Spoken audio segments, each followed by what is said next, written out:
काँग्रेसने खासदार कार्यालय कुलूप तोडून ताब्यात घेतलं, त्यावर आमदार बच्चू कडू म्हणाले की हे चुकीचं आहे। नवनीत राणा यांना त्या कार्यालयातून काम करण्याची मुभा होती, पण बळवंत वानखडेंना नाही। हा पक्षपात आहे, तो करू नये। जिल्हाधिकाऱ्यांनी बळवंत वानखडे यांना केबिन द्यायला पाहिजे होती। जिल्हाधिकाऱ्यांनी पक्षपात करू नये। एका खासदारासोबत जिल्हाधिकारी अशा प्रकारे वागत असतील तर आम्ही त्याचा निषेध करतो। अशी वेळ जर खासदारावर येत असेल तर यासारखी दुर्दैवी गोष्ट नाही। बळवंत वानखडे यांनी जे केलं आम्ही त्याचं समर्थन करतो। अमरावतीचे पालकमंत्री चंद्रकांत पाटील एका दिवसासाठी येत असतील तर या सर्व गोष्टींवर तोडगा कसा निघणार? पालकमंत्र्यांनी एक दिवस मुक्कामी यायला पाहिजे। जिल्हाधिकारी पक्षपात करत असतील तर हे चुकीचं आहे। जिल्हाधिकाऱ्यांना सरकारने समज द्यावी असं बच्चू कडू म्हणाले।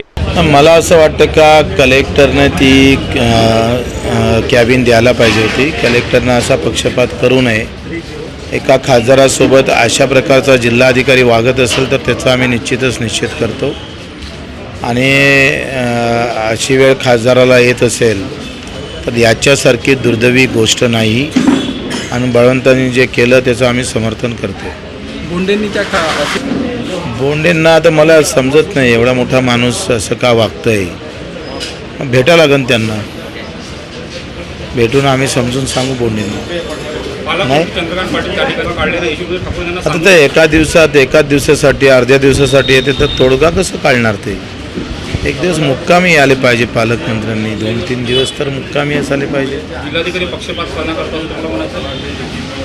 आता तेच तर मी पहिले म्हटलं ना, पक्षपात जर करत असेल कलेक्टर आणि असं वागत असेल तर चुकीचंच आहे। कलेक्टरांनी निपक्षपणे वागलं पाहिजे।